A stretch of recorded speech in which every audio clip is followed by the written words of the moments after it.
Peth nesa, gen I helmet am ymhen. A mi o'n ni ar gefn Mr Pod. Sorry, mate, mae jeans ma bach yn deg. Pan ti'n ista ar gefn ceffil, de, yn wedig pan ti'n mynd i arfer, ti'n ista mewn position really awkward. So ni'n mynd efo Mr Pod. Mae Mr Pod yn stopio, yn stond, yn ganol ob. Pum Mil fel yna? Na, ci. Ia. Yndi, yn ganol on? Ia. A unig beth sy'n gwlad ydyn ydi. A ni methu neud yn byd na. Un lle I hel. Rhwng cya. Be di gorffan hwn? Walk on. Ia. Da iawn, mate. Be dy disgwyl fi ddillau hwnna, de?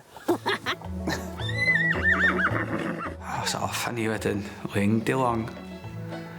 A dyma ni'n cyrraedd y tŷ, lle oedd yr adeiladwr. O, mi gwrs o...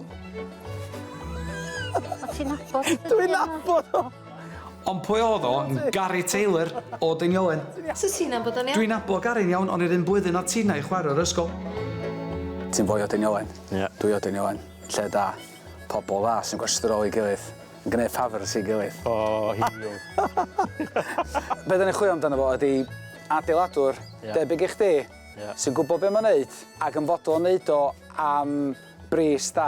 Ie, na I helpu chi, dim problem. A sy'n faint fydden ni gorau talu chdi? Na nid o am ddim. So chdi fydd y main man, Ie. project manager. Diolch, mate. Wel, Iha!